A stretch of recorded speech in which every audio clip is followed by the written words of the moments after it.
The early morning air was crisp, laced with the quiet stillness of a world not yet awake. Elijah Brooks, a man in his early 50s, stepped out of his modest home, the same one he had lived in for decades. The sky above was a rich, deep blue, tinged faintly with the promise of dawn. He paused on his small porch, taking in the silence, then adjusted the cap on his head. It was 5 a.m., the beginning of another day driving the number 27 bus through the heart of the city. Elijah's movements were deliberate, practiced, shaped by a lifetime of discipline. First as a young soldier and now as a man who believed in showing up for others. No matter how the world showed up for him, it was a part of who he was, as natural as breathing. He didn't speak much of those early days in the service. They were distant memories folded neatly into the corners of his mind. What remained was the discipline, the steadfastness. The bus depot wasn't far. Elijah walked with measured steps, the soles of his shoes scuffing against the cracked sidewalk. A familiar rhythm he found oddly comforting. At the depot, the familiar hum of engines warming up and the low murmur of greetings between drivers filled the air. He exchanged quiet nods with his colleagues, men and women with the same tired determination etched into their faces. "Morning, Brooks," someone muttered as Elijah passed. "Morning," he replied, his voice even. His bus a hulking, metal beast painted in faded city colors stood waiting for him. He walked the length of it, his hand trailing along the cool metal as he inspected it for dents or scratches. A habit he couldn't shake. The buses weren't perfect, but Elijah believed in treating them like they mattered. After all, this machine carried more than passengers. It carried lives, stories, and small moments of connection. Satisfied, he climbed into the driver's seat. The engine grumbled to life under his touch, its low, steady hum settling him. He adjusted the mirrors, checked the schedule clipped to the dashboard, and began his route. The streets were quiet at this hour. Rows of worn-down apartment buildings lined the narrow roads, their windows dark save for a few early risers. Elijah turned the corner onto Maple Street, where Maria Jimenez stood waiting at the stop. A high school English teacher in her late 30s, Maria was a constant on Elijah's route, a steady presence. "Morning, Mr. Brooks," she greeted as she climbed aboard, her smile bright despite the hour. She held a thermos in one hand and a stack of papers in the other. "Morning, Maria," Elijah replied with a small nod. "You're the only person I can count on to be on time," she teased lightly as she slid into her usual seat near the front. Elijah chuckled softly. "Just doing my part." Maria opened her thermos and began grading essays, her red pen moving briskly across the pages. Elijah appreciated her quiet focus, her routine a mirror of his own. The next stop brought Ahmed Malik, a young man who worked the night shift at a nearby warehouse. His face was lined with exhaustion, but he still managed a polite nod as he stepped onto the bus. "Morning, Mr. Brooks," Ahmed mumbled, his voice weighed down by fatigue. "Morning, Ahmed. Another long night?" Elijah asked, glancing at him in the rearview mirror. "You know it," Ahmed replied, settling into his usual seat. He pulled out his phone, earbuds dangling from his ears. Elijah smiled faintly. Ahmed reminded him of himself at that age, tired but determined. As the bus continued, the familiar faces of the morning came and went. Mrs. Harper, the elderly widow who relied on the bus to take her to the community center for knitting circles. Mr. Patel, whose arthritis made climbing the steps slow but steady, and the group of teenagers who always played their music just a little too loud until Elijah gave them a quiet look in the mirror. He didn't speak much during these rides unless spoken to, but he noticed everything: the way Mrs. Harper clutched her cane with a little more effort on colder mornings, the way Maria's brows furrowed in concentration when grading particularly tough essays, the way Ahmed slumped in his seat but still tried to meet Elijah's eye when he said goodbye. To the outside world, Elijah was just a bus driver, a cog in the city's sprawling machine. But to those on his route, He was something more, a steady hand guiding them through the unpredictability of their lives. As the sun began to rise, casting warm light on the faded storefronts and aging buildings, Elijah pulled the bus to a stop at the corner of 5th and Main. He glanced in the rearview mirror, watching his passengers as they prepared to disembark. It was a quiet, fleeting moment, but it made him smile. For Elijah, these rides were more than a job. They were a lifeline to the city, to its people, to the steady rhythm of life. What he didn't know was that today, this fragile sense of normalcy would be tested in ways he couldn't imagine. When the flashing lights of a police cruiser appeared in his rearview mirror, Elijah's grip on the steering wheel tightened. It was supposed to be a normal day. The streets were beginning to stir by the time Elijah Brooks finished his morning route. The city's rhythms were predictable, shopkeepers flipping open their signs, the scent of fresh bread wafting from bakeries, and the faint echo of children's laughter as they walked to school. Elijah returned the bus to the depot, parking it in its designated slot with the care of someone who took pride in even the smallest parts of his work. The depot was quiet, as it often was in the lull between the morning and afternoon shifts. Elijah retrieved his bag from the driver's seat, gave the bus one last look, and stepped down onto the concrete. The day was far from over, but this brief respite was his a moment to breathe before returning to the road. As he walked toward his car at the edge of the lot, the sound of approaching footsteps broke the stillness.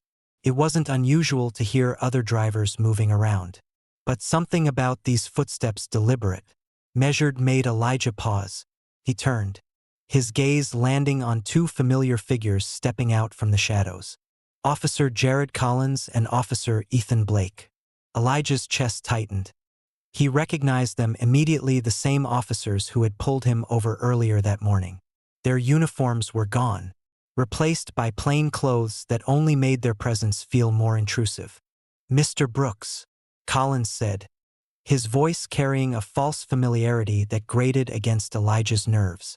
"We thought we'd find you here." Elijah's instincts told him to keep his distance, but he held his ground, his expression calm. "Officers," he replied, his tone steady. "Can I help you with something?" Blake leaned casually against a nearby post, his arms crossed and his eyes sharp. "Just wanted to clear up a few things from this morning," he said, his words laced with condescension. "You seemed unsettled." Elijah met their gazes evenly. He didn't flinch, but the weight of their presence was undeniable. "I was doing my job," he said. "If there was an issue, I'd expect it to be handled then.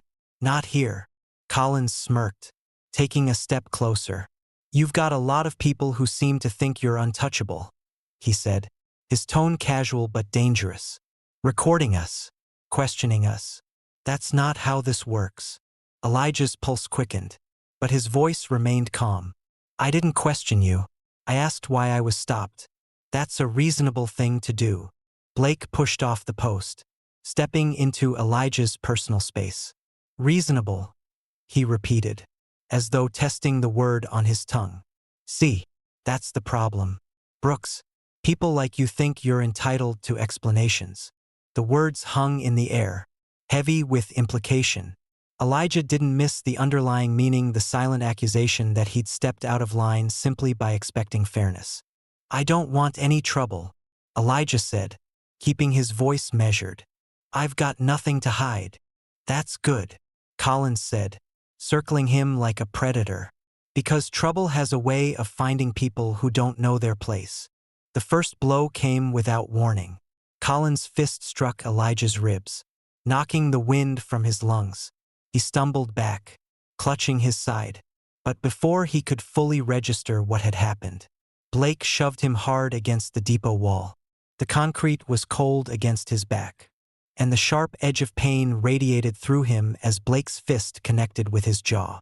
Elijah tried to speak, to reason, but the words wouldn't come.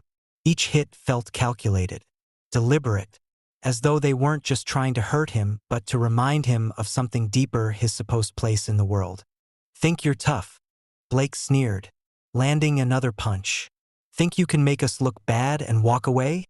Elijah's vision blurred. But he refused to give them the satisfaction of a reaction. He stood as tall as his battered body would allow, meeting their eyes with quiet defiance. Still standing, Collins muttered, his voice low and dangerous. He shoved Elijah to the ground, where he crumpled against the asphalt. Maybe you'll think twice next time. The final kick to his ribs left Elijah gasping for air, pain rippling through his chest. His body screamed at him to stay down, but something in him wouldn't yield. Collins and Blake stepped back, their breathing heavy. "Let this be a lesson," Blake said, his tone almost casual now. "Stay in your lane, Brooks." They walked away, their footsteps fading into the distance, leaving Elijah alone in the quiet of the depot. He lay there for what felt like an eternity, the cold seeping into his skin as his mind raced. This wasn't the first time he'd been reminded of the unspoken rules, the invisible boundaries he was expected to navigate. But this was something else. "Jack." The voice was faint, uncertain. He turned his head slightly, wincing at the pain. Linda White, a fellow driver, stood at the edge of the lot, her face pale as she took in the scene. She rushed to his side, her hands trembling as she knelt beside him. "What happened? Who did this?" Elijah tried to speak, but the words caught in his throat. Linda's expression shifted from fear to anger, her voice steady as she pulled out her phone.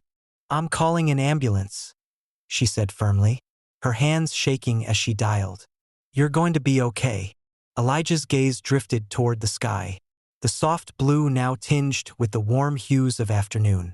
He focused on the clouds, their shapes shifting slowly, unbothered by the world below. He didn't know what justice looked like for someone like him. But as the distant sound of sirens grew closer, one thought anchored him. He wouldn't let this go quietly. The hospital room was a study in sterile monotony. White walls, beige curtains, the faint hum of fluorescent lights overhead. It was a setting meant to comfort but often failed to do so.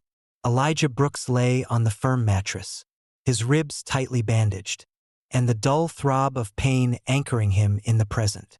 He stared at the ceiling, tracing the faint patterns of paint with his eyes, his thoughts as heavy as the silence in the room. He hadn't told his daughter yet. Sophia, a teacher in another state, had enough to worry about. He wasn't sure how to explain something like this without hearing the disbelief in her voice or the pause that always came before she asked, "Why does this still happen?" Why indeed? A soft knock at the door pulled him from his thoughts. Linda White stepped inside, carrying a small brown paper bag. Her uniform was wrinkled, her hair pulled back hastily, but her expression was resolute. "You look like hell," she said, setting the bag down on the bedside table. Elijah managed a faint smile. "Feel like it too. I brought you some soup," Linda continued, pulling out a thermos and a plastic spoon. "Not much, but it's better than what they're feeding you here." She paused, her gaze falling to the bruises visible above his hospital gown. Her lips pressed into a thin line. "I still can't believe they did this." Elijah didn't reply. What was there to say? The disbelief in her voice mirrored what he'd seen on countless faces over the years, surprised that the veneer of civility could crack so easily, leaving the ugliness beneath exposed. "They think they're untouchable," Linda went on, pulling a chair closer to the bed. "I've seen it before, little abuses here and there, but nothing like this." Elijah turned his head slightly, wincing at the movement. "People like me don't get to be surprised," he said quietly. Linda's face softened, guilt flickering in her eyes. "That's not right," she said, almost to herself. "No," Elijah agreed, his voice steady. "It's not." The door opened again, and Detective Marcus Taylor stepped in, a notebook tucked under one arm. He was a tall man in his 50s, his suit slightly rumpled and his expression carefully neutral. "Mr. Brooks," Taylor greeted, pulling up another chair. "I wanted to check on you and get a statement if you're up for it." Elijah studied him for a moment. There was something in Taylor's posture that spoke of experience, of someone who had seen more than his fair share of injustices. but there was also a wariness, as though he knew the limits of what could be accomplished. "Go ahead," Elijah said, his voice even. Taylor opened his notebook and clicked his pen. "Can you walk me through what happened?" Elijah recounted the events with measured words, starting with the morning stop and ending with the assault at the depot. He spoke plainly, detailing each action without embellishment. Taylor listened, his pen scratching steadily across the page. When Elijah finished, Taylor leaned back in his chair, tapping his pen against the notebook. "The officers Collins and Blake, did they say anything specific during the attack? Anything that might help establish motive?" "They said I needed to know my place," Elijah replied, his voice calm but firm. "They didn't like that I didn't just go along quietly." Taylor's expression tightened for a brief moment before he nodded. "I see." Linda, who had been sitting quietly, finally spoke. "Are you going to arrest them?" she asked, her tone sharp.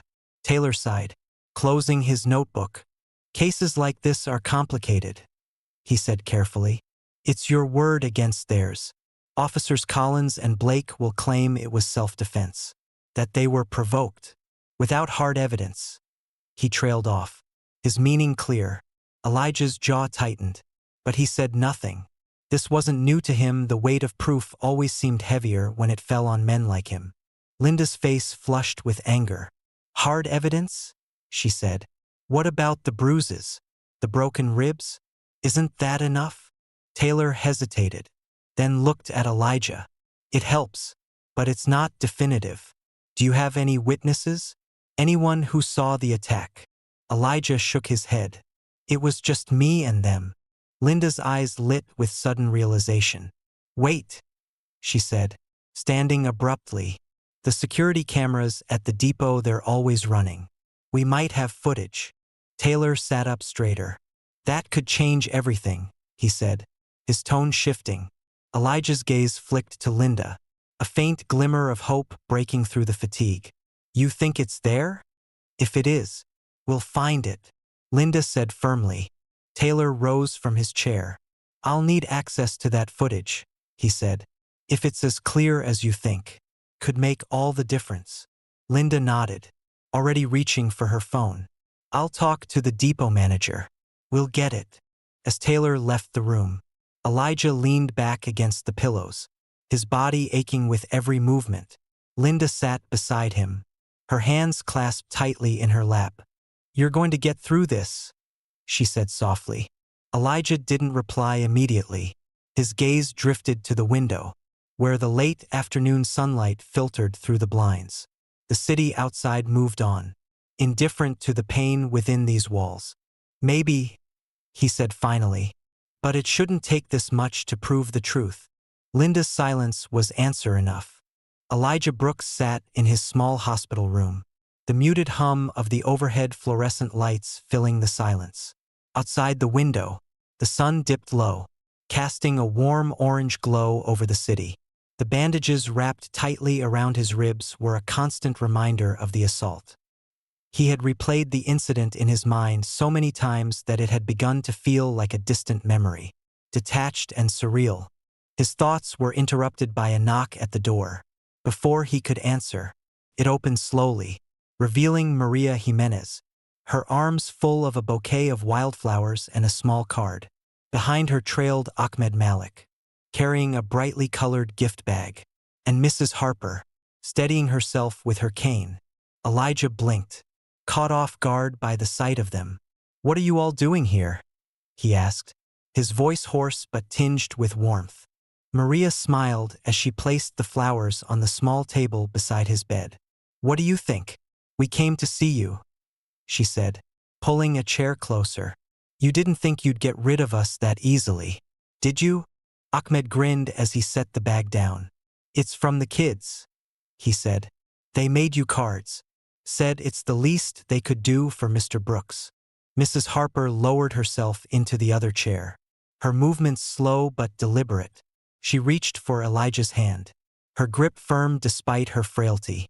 "You've always looked out for us," she said, her voice soft but steady. "Now it's our turn to look out for you." Elijah felt a tightness in his throat, the kind that came from years of holding back emotions he didn't know how to express.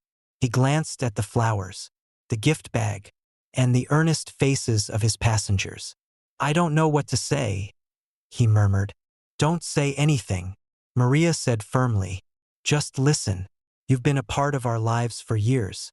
Elijah, you're not just a bus driver to us. You're family." Elijah shook his head slightly, the motion making him wince. "I was just doing my job," he said. Mrs. Harper leaned forward, her expression unyielding. "It's not just a job when you treat people like they matter," she said. "You could have ignored us, but you didn't. You always waited an extra minute for me when my knees acted up. You always made sure the teenagers kept their music down so I could nap. You think that's nothing? It's not." Ahmed nodded. "You're the reason I make it home in one piece after my shifts," he said.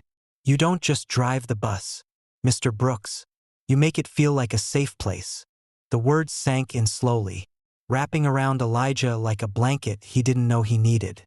For years, he had focused on simply doing his part, keeping the bus running, making the route predictable for those who relied on it. He hadn't thought of himself as more than a cog in the city's machinery. Maria opened the card they had brought, revealing handwritten messages from dozens of passengers. Elijah scanned the pages, his eyes catching words like hero, kind, and protector. This is too much," he said, his voice barely above a whisper. Maria shook her head. "It's not enough," she said. "What happened to you, it wasn't just wrong, Elijah.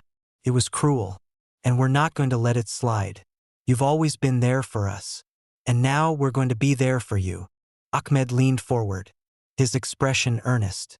"Whatever you need, we'll help. Legal fees, testimonies, anything. They're not getting away with this." Elijah hesitated. He had spent his life avoiding conflict, choosing the quieter path, the one that didn't draw attention. But looking at the people in front of him, their unwavering support, their determination, he realized he wasn't alone in this. "Thank you," he said finally, his voice thick with emotion. "I don't know if I deserve all this, but thank you." Mrs. Harper patted his hand gently. "You deserve it, Elijah. Don't let anyone tell you otherwise." For the first time since the attack, Elijah felt a flicker of something he hadn't dared to hope for: strength. Not just his own, but the collective strength of the people who believed in him. As the evening wore on, the small group shared stories, laughter, and quiet moments of reflection. They spoke not just about what had happened, but about what could be done. Maria promised to organize a fundraiser. Ahmed offered to rally more support, and Mrs. Harper swore she'd testify if needed. Cane and all, when they finally left, the room felt different. It wasn't just a sterile hospital room anymore. It was a space filled with hope, with the voices of people who cared deeply about one another. Elijah leaned back against the pillows, staring at the card in his hands. He traced the words with his fingers, letting them settle into his heart. The path ahead was uncertain, but for the first time, he felt ready to face it. The process of filing charges was more tedious than Elijah Brooks had imagined. He had expected difficulty, resistance even, but what struck him most was the quiet erosion of energy that came with every form, every meeting, and every conversation that seemed to circle the same uncomfortable question: "Are you sure this is worth it?" Sitting across from his attorney, Claire Freeman, Elijah felt the weight of those words again. Claire was a sharp woman in her 40s, with piercing eyes that seemed to see through every excuse and evasion. Her voice was calm, measured, but firm, much like her presence. She flipped through the pages of a file on her desk, her lips pressed into a thin line. "This won't be easy," she said, breaking the silence. "Cases like these rarely are. Officers Collins and Blake will have the full backing of the department, and they're going to claim they acted in self-defense. They'll try to discredit you, paint you as the aggressor." Elijah nodded slowly. He had already guessed as much. "What we have on our side," Claire continued, "is the security footage. It's clear. It's damning. And it directly contradicts anything they might say. But even with that, it's going to be a fight. Her words were steady, but Elijah could hear the undercurrent of caution, as though she were warning him not to hope too much. I've never been in a courtroom before, Elijah admitted, his voice quiet.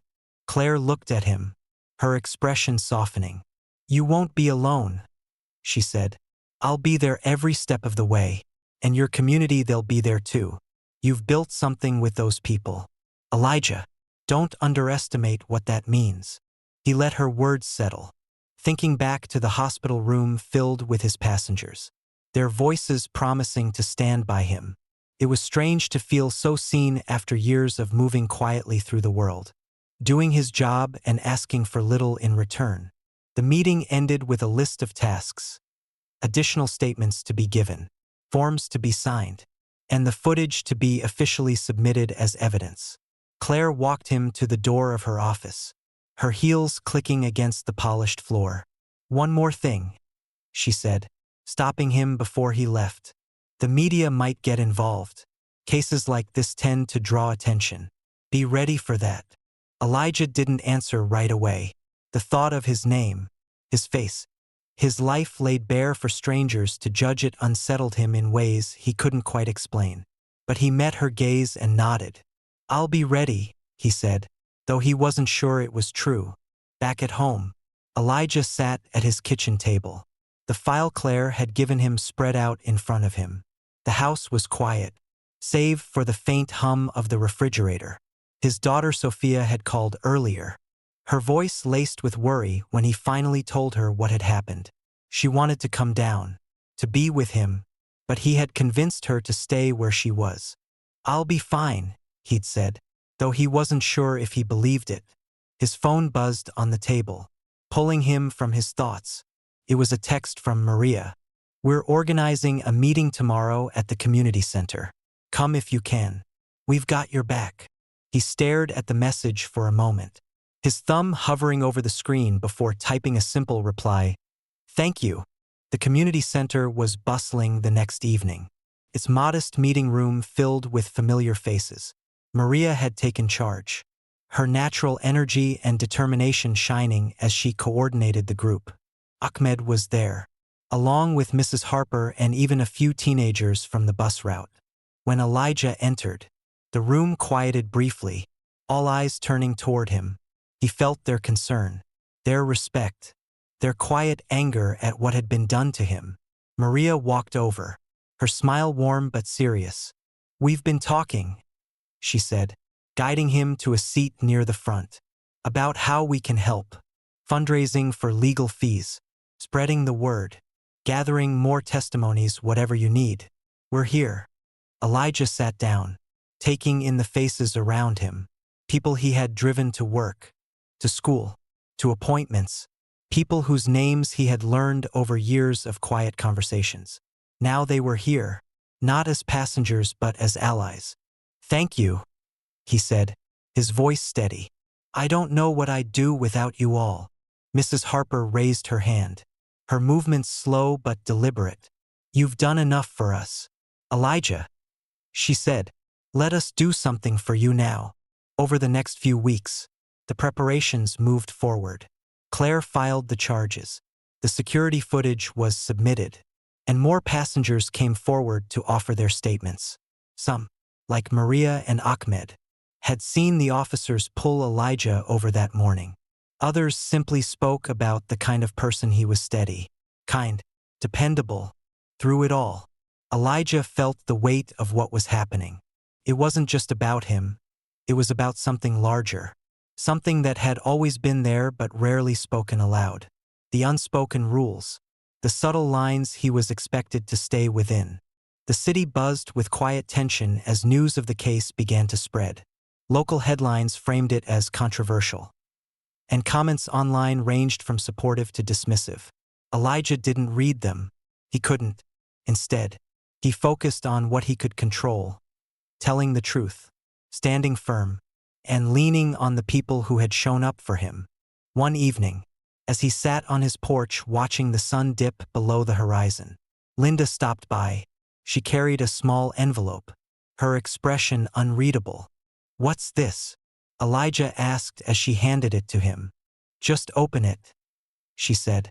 Inside was a handwritten note, signed by dozens of people, passengers, co-workers, neighbors, each one thanking him for his years of service and pledging their support. Elijah read the note slowly, his chest tightening with emotion. He looked up at Linda, his voice thick. "I don't know how to repay any of this." "You don't have to," she said simply. "You've already earned it." The courtroom was an unfamiliar space for Elijah Brooks. The wood-paneled walls and the high-backed chairs seemed designed to intimidate, to remind everyone who entered of the gravity of the proceedings. Elijah sat at the plaintiff's table, his hands folded tightly in his lap, the bruises on his body mostly healed, though the ache remained. He glanced at his attorney, Claire Freeman, who was meticulously arranging papers in front of her. She caught his eye and gave him a brief, reassuring nod. Across the room sat Officers Collins and Blake. They were flanked by their own legal team, their expressions carefully neutral. The jury entered, 12 faces that Elijah tried not to study too closely. He didn't want to guess their thoughts, didn't want to project his hopes or fears onto people he'd never met. The judge, a woman with sharp features and a steady gaze, called the court to order, and the trial began. The opening statements were measured, almost clinical. Claire laid out the facts with a calm precision, describing the events of that morning and the attack at the depot. She emphasized the security footage, the medical reports, and the witnesses who would testify. The defense, by contrast, painted a different picture. They described Elijah as combative and uncooperative, a man who had escalated the situation and left the officers no choice but to act in self-defense. Elijah felt a quiet anger rise in his chest as he listened. The words were delivered without malice, but their meaning cut deeply. They weren't just challenging his actions. They were challenging his character, his humanity. The first day of testimony was exhausting. Witness after witness was called to the stand, each one questioned and cross-examined with meticulous care. Maria Jimenez was among the first. She sat tall, her hands folded neatly in her lap, her voice steady. "I've known Mr. Brooks for years," she said. "He's always been calm, respectful. I've never seen him raise his voice, let alone act aggressively." The defense attorney, a man with a sharp tone and an even sharper gaze, leaned forward. "Ms. Jimenez, you weren't present during the incident at the depot, correct?" "No, I wasn't," Maria admitted, her voice firm. "So your testimony is based solely on your personal impression of Mr. Brooks, not the events in question." Maria met his gaze without flinching. "My testimony is based on years of knowing the kind of person he is. And if you're asking me whether I believe he could do what you're suggesting, no, I don't."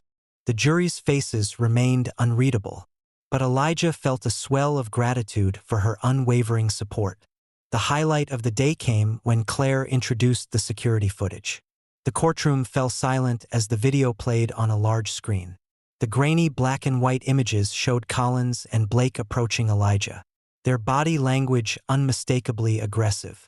The jury watched as the officers shoved him against the wall, their fists landing blow after blow. When the footage ended, Claire turned to the jury. "This is not self-defense," she said quietly. "This is an abuse of power." The defense scrambled to discredit the footage, suggesting it lacked context, that it didn't capture what led up to the altercation. But the silence in the room told Elijah that the images had already made their impact. The second day was Elijah's turn to take the stand. He felt the weight of the room as he walked to the witness box. The eyes of the jury, the judge, and the defense fixed on him. Claire's questions were straightforward, guiding him through his account of the events. Elijah spoke evenly, describing the fear he had felt, the pain of each blow, and the humiliation of being treated as though his dignity didn't matter. When the defense began their cross-examination, their tone was calculated, their words carefully chosen. "Mr. Brooks, The defense attorney began. Would you describe yourself as someone who is quick to stand up for himself? Elijah paused. I stand up when I need to, he said. And during the traffic stop that morning, did you question the officer's authority? I asked why I was being pulled over. Elijah replied, I didn't think that was questioning their authority. I thought it was my right. The attorney's lips twitched into a faint smile. So you would agree that you pushed back? Even slightly? Elijah met his gaze. His voice calm. I would agree that I asked a question. If that's considered pushing back, then yes. The attorney pressed on. But Elijah held steady. He knew what they were trying to do to paint him as someone who had invited the confrontation. But the truth was clear, and Elijah refused to let them twist it. The final witnesses were Ahmed Malik and Mrs. Harper. Ahmed spoke with quiet determination, describing how he had recorded the officers during the morning stop because he had sensed something was wrong. I didn't know what they'd do, he said, but I knew Mr. Brooks wouldn't start anything. That's not who he is. Mrs. Harper's testimony was simple but powerful. She spoke of Elijah's kindness, his patience, and his unwavering respect for everyone on his route. He's the kind of man who makes you feel safe, she said. The kind of man who doesn't deserve what happened to him. As the trial wound down, Claire delivered her closing argument. She stood before the jury, her voice steady and deliberate. This case isn't just about Elijah Brooks, she said. It's about the kind of society we want to live in. Do we allow power to go unchecked? Or do we hold those who abuse it accountable? Mr. Brooks came here seeking justice, not just for himself but for the principle that no one, no matter their uniform, is above the law. The defense followed, their argument circling back to questions of context and intent. They urged the jury to consider the difficult decisions officers must make and suggested that Collins and Blake had been acting in the moment. But as the jury filed out to deliberate, Elijah felt a quiet sense of resolve. He had told his story. He had faced the men who had tried to break him.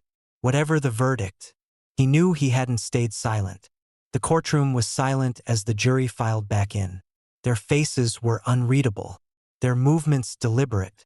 Elijah Brooks sat at the plaintiff's table, his hands folded tightly in front of him.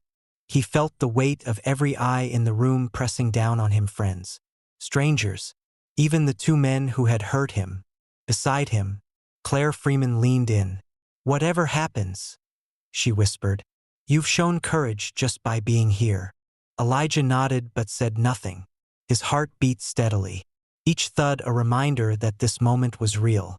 The judge addressed the jury foreperson, a middle-aged woman with a somber expression. Have you reached a verdict? We have, Your Honor. The foreperson replied. Elijah didn't move, didn't breathe, as she unfolded the slip of paper in her hands. We, the jury, find the defendants Nicholas Collins and Ethan Blake guilty of assault and abuse of power. The words landed quietly, almost gently, yet they reverberated through the room like a distant echo. There was no outburst, no dramatic reaction, just the faint murmur of spectators shifting in their seats. Elijah exhaled slowly, his hands loosening their grip on one another. He didn't turn to look at Collins or Blake. He didn't need to. The weight of the verdict wasn't about them, it was about what it meant, what it could mean. The judge's voice cut through the quiet.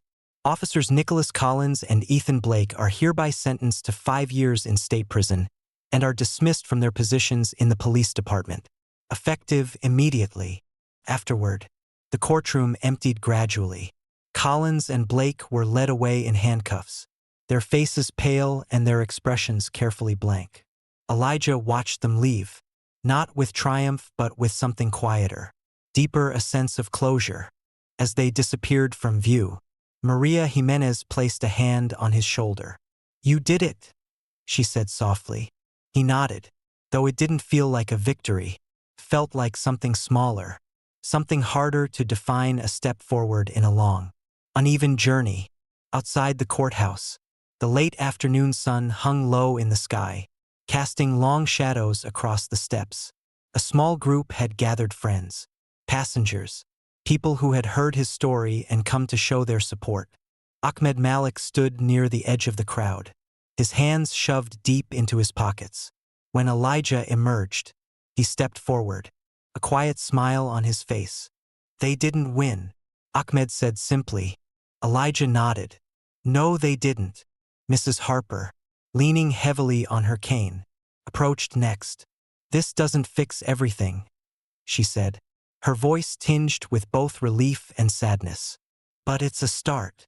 "It is," Elijah agreed, his voice steady.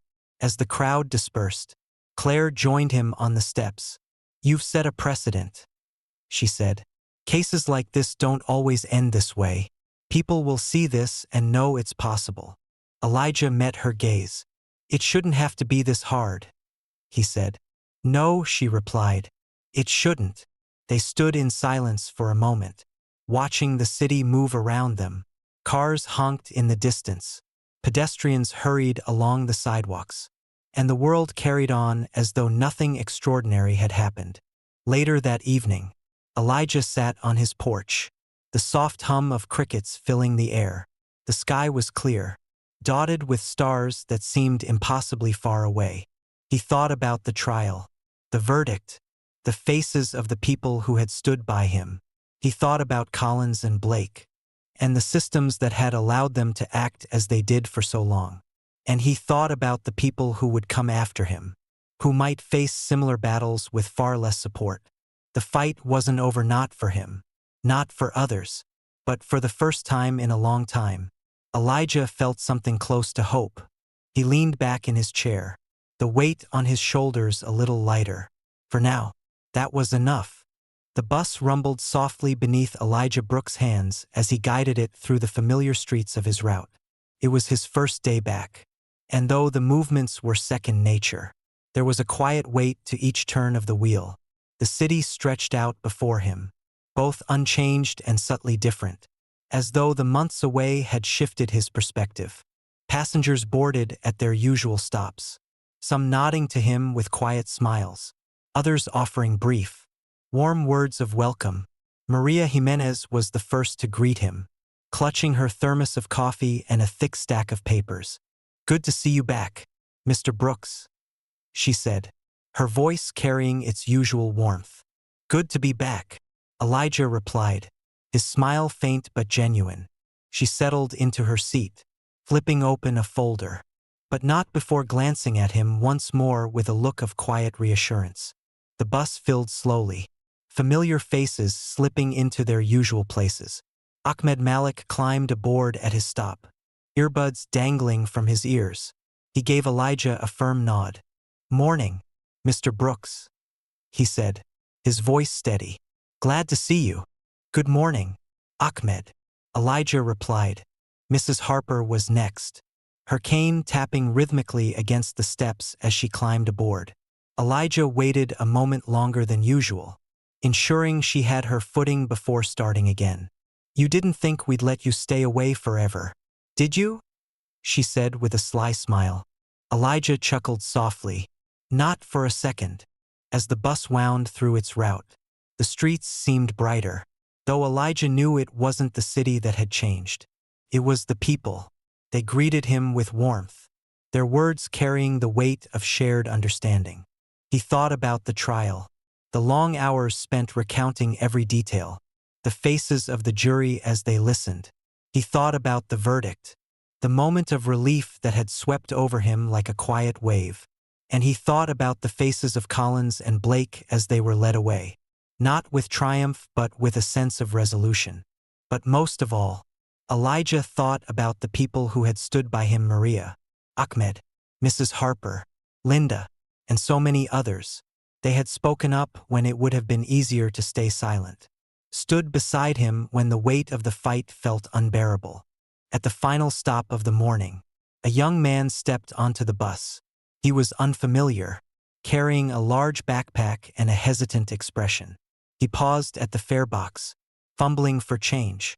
"Take your time," Elijah said gently.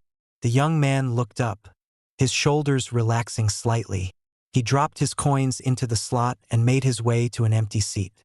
Elijah watched him in the rearview mirror, noting the way he glanced out the window, his face lined with a mix of weariness and uncertainty. It reminded Elijah of himself at a younger age, navigating a world that seemed to push back at every turn. He shifted his focus back to the road, his hands steady on the wheel. The afternoon sun cast long shadows as Elijah returned the bus to the depot. The air was warm, filled with the hum of engines and the low murmur of voices.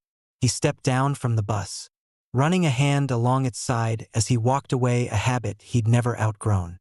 Linda White was waiting near the entrance, her arms crossed and a small smile on her face. "How does it feel to be back?" she asked. Elijah thought for a moment, then nodded. "Feels right," he said. Linda's smile widened. "We missed you out here. It's not the same without you." He glanced back at the bus, then at the city beyond. "It's good to be back," he said simply. That evening, Elijah sat on his porch, the sky painted in hues of orange and pink. The hum of the city felt distant, a soft backdrop to the stillness of his street. He sipped a cup of tea, his thoughts drifting. The fight wasn't over, not for him, not for the countless others who faced the same struggles. But for now, he felt at peace, knowing he had taken a stand. Elijah leaned back in his chair, the warmth of the day fading into the cool of evening. The stars began to appear, faint but steady, scattered across the vast expanse above. And as he watched the night unfold, he felt a quiet resolve settle within him. The road ahead would be long, but he would keep moving, one stop at a time,